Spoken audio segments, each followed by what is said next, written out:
one. It's here. It's here. It's upon us.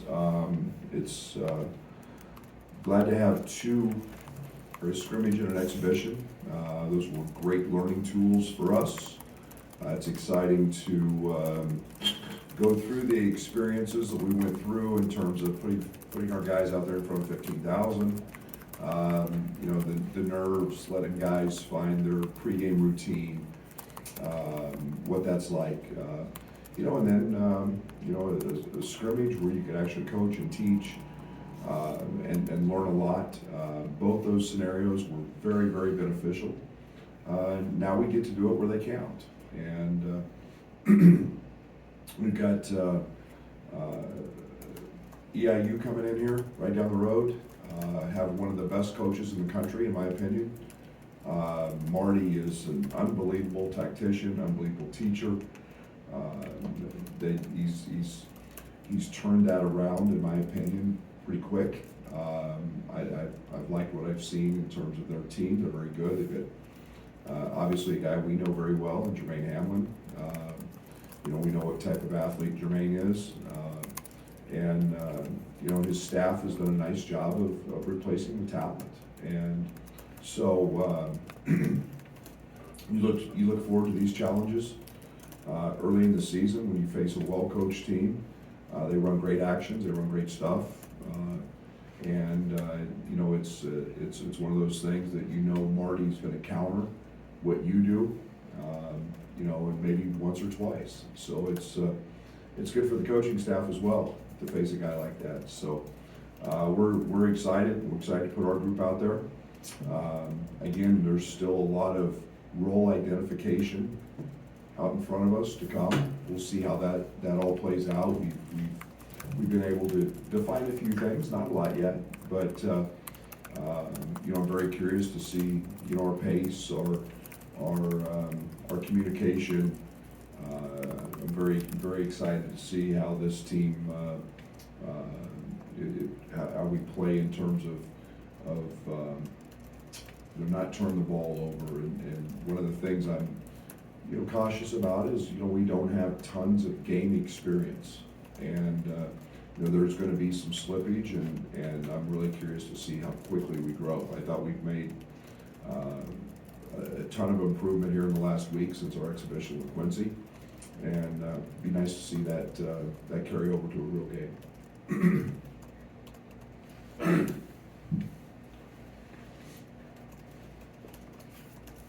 I mean, you know, what's the challenge of scouting teams now? I mean, especially early in the season where, like Eastern, like you, it's a very different roster, and like that's going to be kind of similar kind of throughout the season.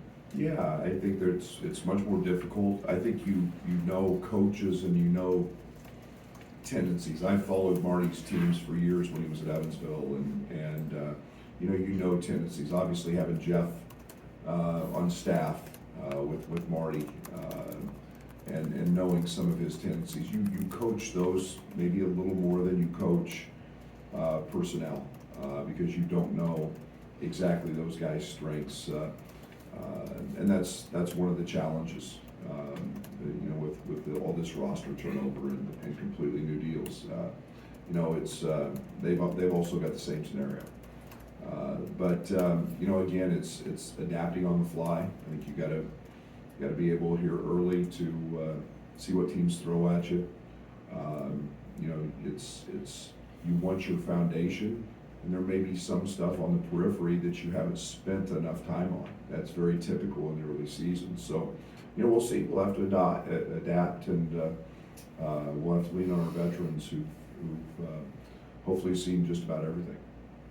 So I know in the exhibition you guys ran a lot of full court defensive press stuff. I mean, what kind of advantages do you see from kind of maybe pivoting towards kind of doing that a little more this year? Yeah, it's to be very honest, it's very, very conservative. All it is extending the floor. You know, it's about disruption. If we get it, you know, we'll continue to get better at it as we move along. I think it's more about disruption. It's more about a short clock. It's more about you know, the process of having teams have prepare for it, having to face it, having to know that I think we've got quickness, length, depth at some of those spots, and if somebody is a little out of control and pitches one in the third row, great. If they throw it to us, great. But it's not about creating a whole ton of turnovers. It's more about being disruptive, trying not to foul. We committed way too many fouls in the Quincy exhibition. Doing that, those are big mistakes from our standpoint. But again, it's more just about disruption and then settling in the half court and seeing if we can throw a team off kilter a little bit. Right, with the relative newness of the roster together, is there a different balance you have to strike right now this time of year of focus on you as a team versus game prep and opponents and scouting?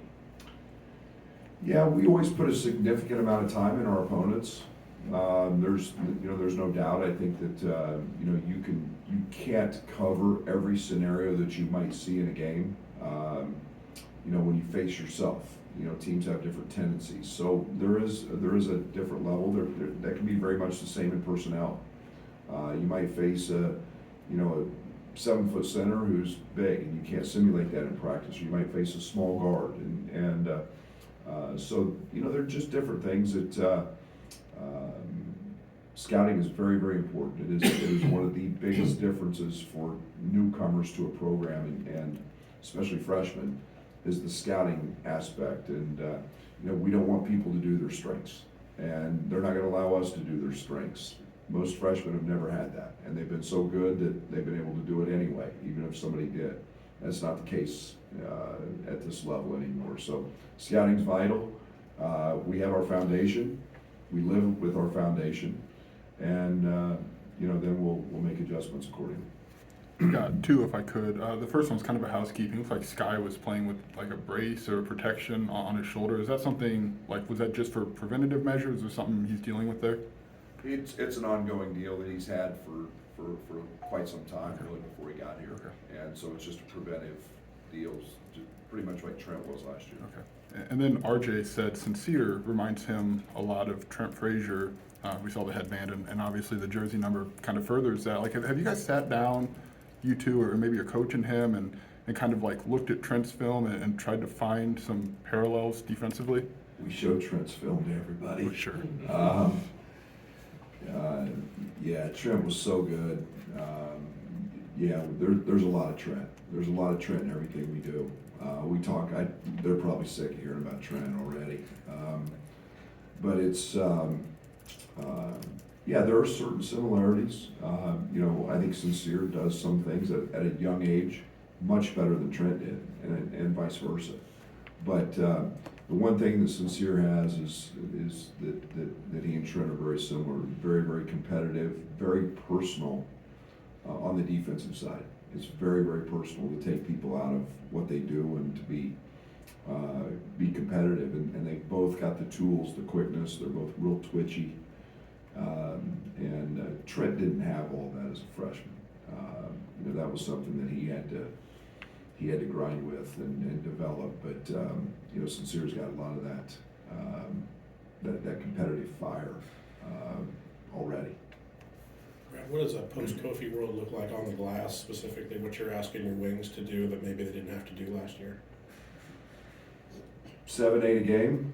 I heard RJ mention that. I'm so glad he mentioned that because his go rate, especially on the offensive end, hasn't been great.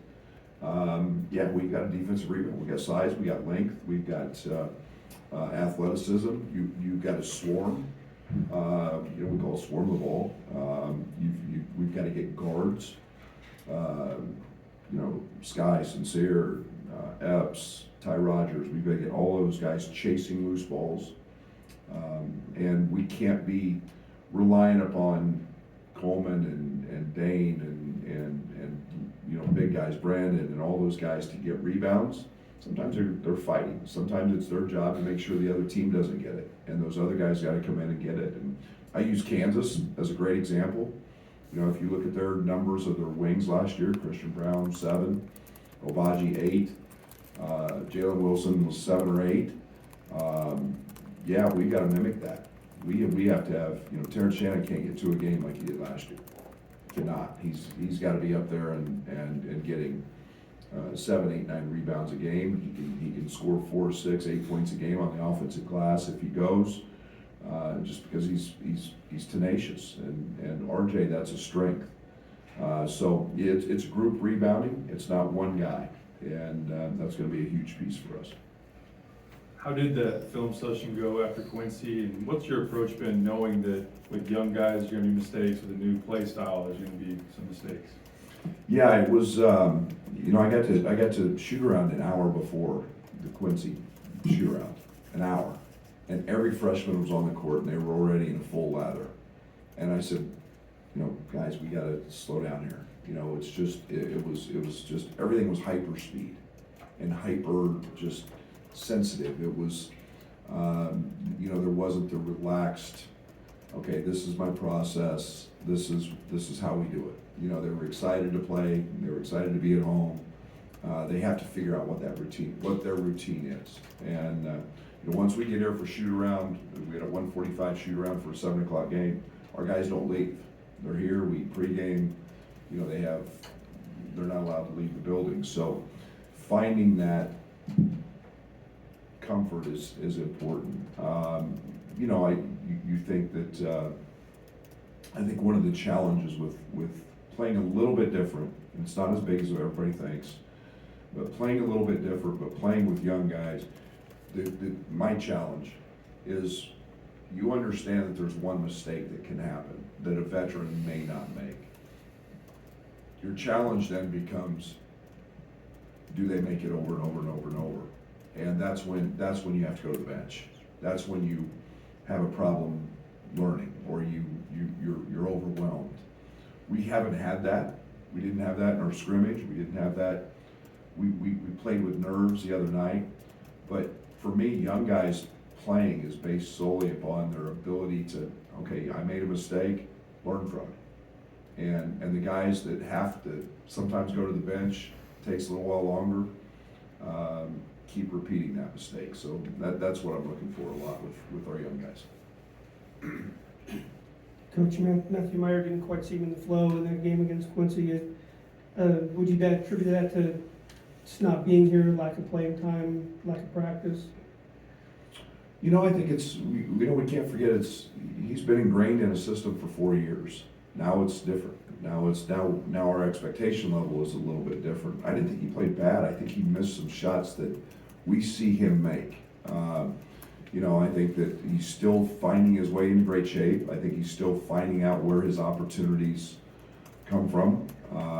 We've seen unbelievable Matthew in practice, and it's a matter of time before that translates. I think that he was like anybody else. He was a little nervous, a little uptight.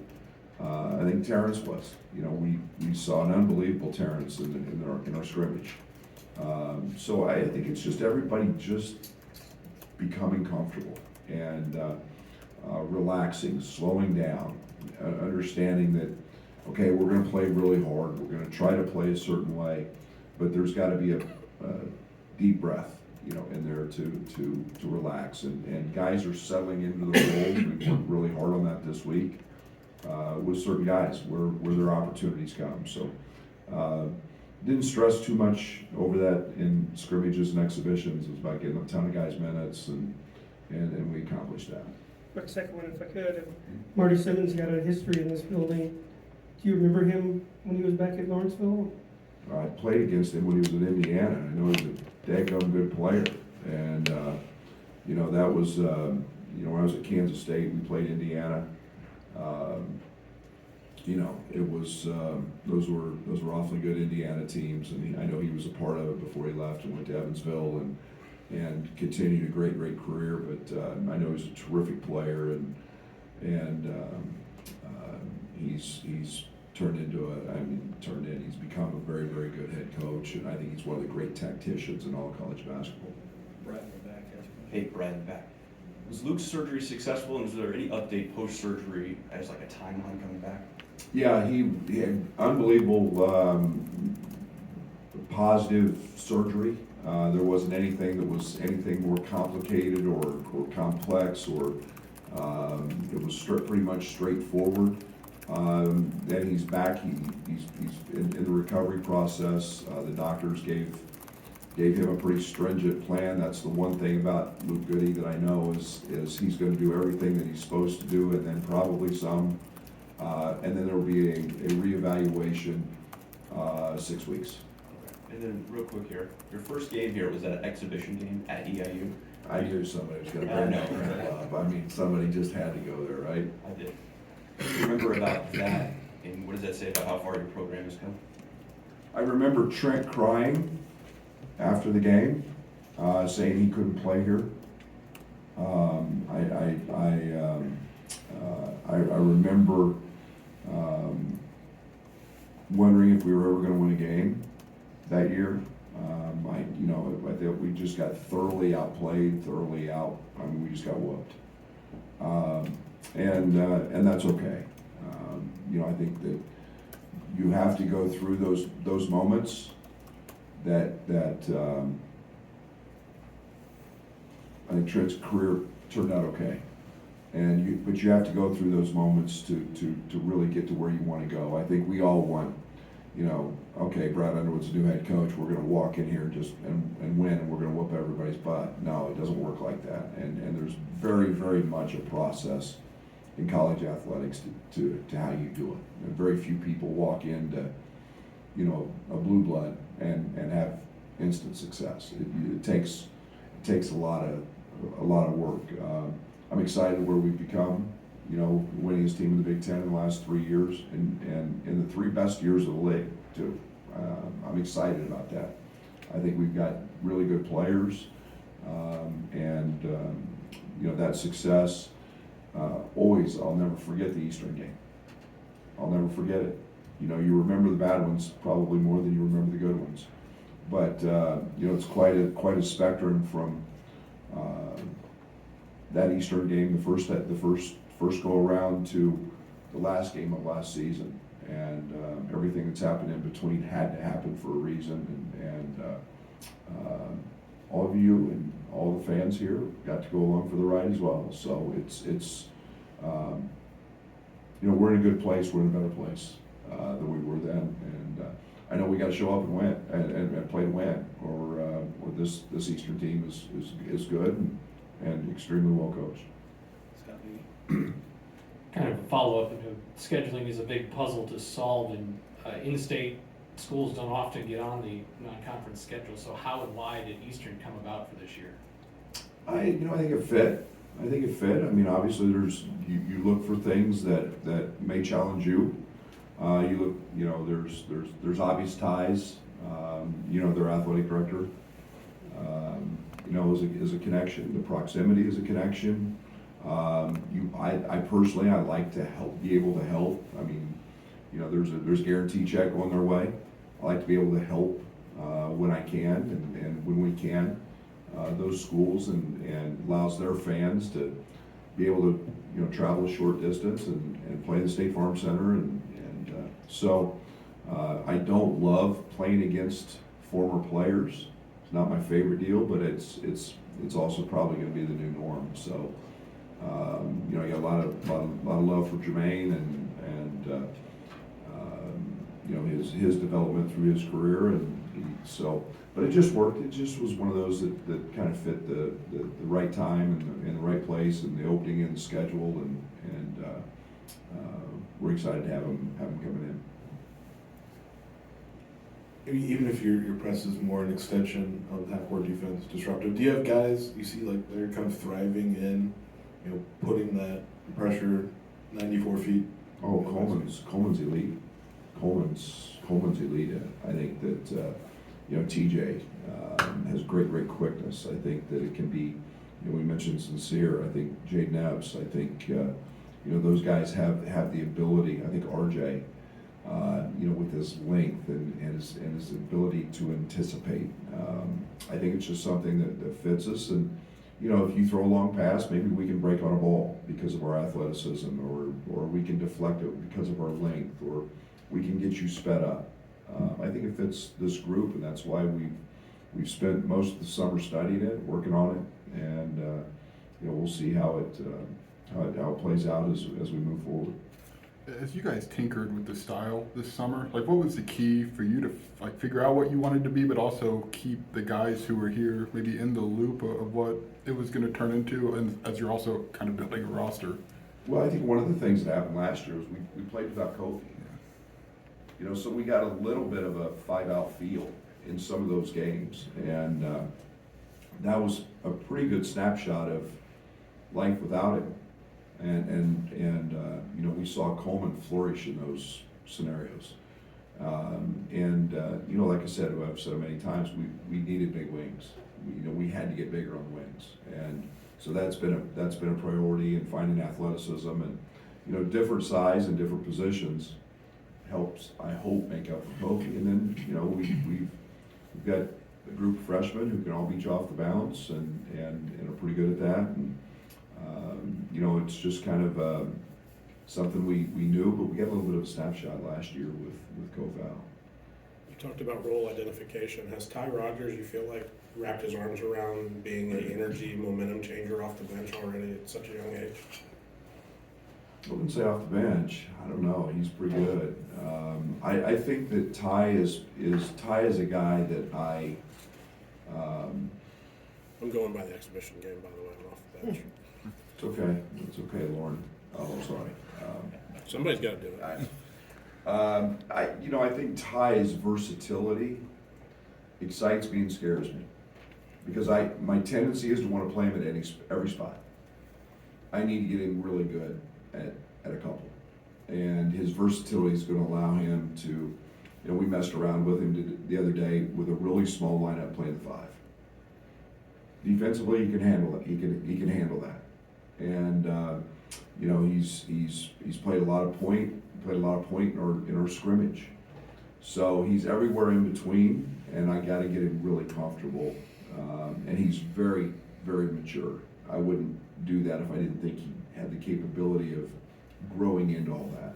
But you know, the one thing that is very evident with Ty, and since he has gotten here, he has never not gone 100% in any drill or any play. And that energy becomes very, very contagious. Now we've got to be able to have him play longer than 12 or 13 minutes and not be in foul trouble. He committed some fouls that I was, to be quite honest, surprised he committed. A couple in the backcourt, but you know, his going to chase a rebound on a missed free throw. He got 2 of them. You know, those are things that winning players do, and he's a winner. So I'm excited about him. Obviously, the expectations are different for RJ this year. What's different about him as a player from the end of last year until now? Throw in last year's film and look at him. The obvious is he's gained, you know, 18 to 20 pounds. He's a different player. Secondly, with that comes confidence. When you've been through it, and you know, I like to say the best thing that happened to RJ was I wouldn't play him last year. He didn't deserve to be on the floor with us, and now he understands why, and so now he avoids all of that, and now he lets his natural ability, his talent. He's a young man who, to be very honest, we had to fight to work last year and to get in the gym extra. Now he's in every day, and he's just become that guy. He's become a guy who shoots a ton of balls. I think he's turned into an elite shooter, and you know, we keep challenging him. You know, on the defensive side every single day. You know, he proved last year he could guard just about anybody. I want him to be better. I want him to be the stopper, and that's something that you know, he's starting to absorb and take part of that. So I just see a whole different RJ Melendez. I see a guy with tremendous confidence. I see his swagger. I see his, you know, his athleticism, his ability to go catch a lob, his ability to lead the break, his ability to grab a rebound. There's nothing on the court that I don't think he can do. Last year there was a lot of things he couldn't do. Coach, the early signing period's coming up here pretty quick. Generally speaking, how do you feel like recruiting's going and the talent you're going to be adding to the program? I'll talk a little bit about that after that day arrives, but I think we're in a great place. I think we're in a fantastic place. I've got, like I said, I think I've got as good a coaching staff as there is in the country, and I think we're being very selective, and I think we're able to pinpoint and go after and get the guys that we feel fit us.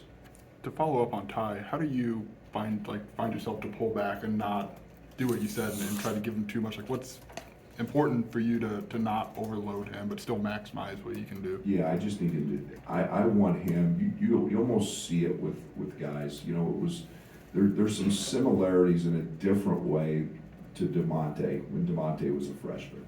DeMonte's IQ, his feel. Here he is coming off an ACL.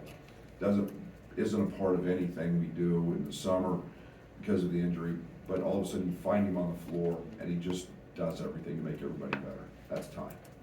And so you have a different maturity, you have a different IQ and understanding, and you want to maximize that. And along with that, sometimes less is more, and that's where I'm at with Ty. And until he's really, really good at the less, I'm trying not to give him the more, if that makes sense. Is that hard?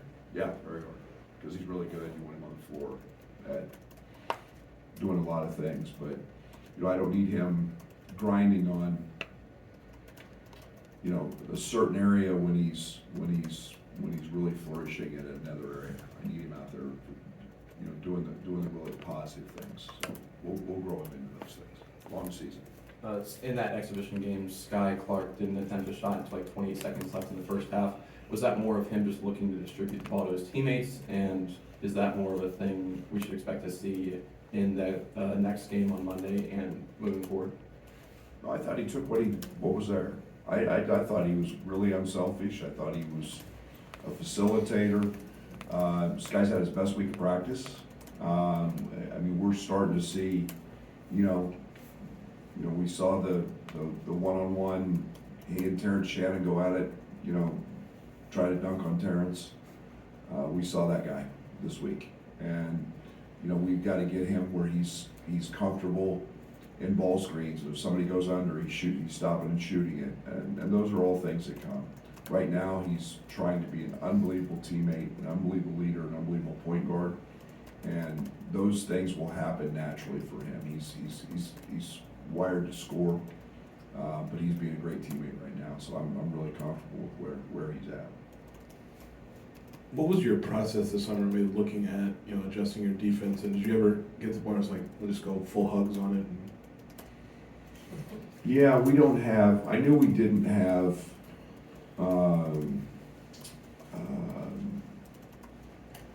maybe enough depth in the back line to go full hugs. And believe me, that was miserable to play against.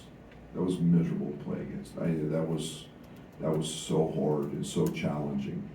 But I think that I didn't want to lose what we do in the half court. Our half court defense, I think, can be something that really excites me. I think we can be really good at it. I think this team's got character. I think they got pride in terms of guarding. So I didn't want to lose that.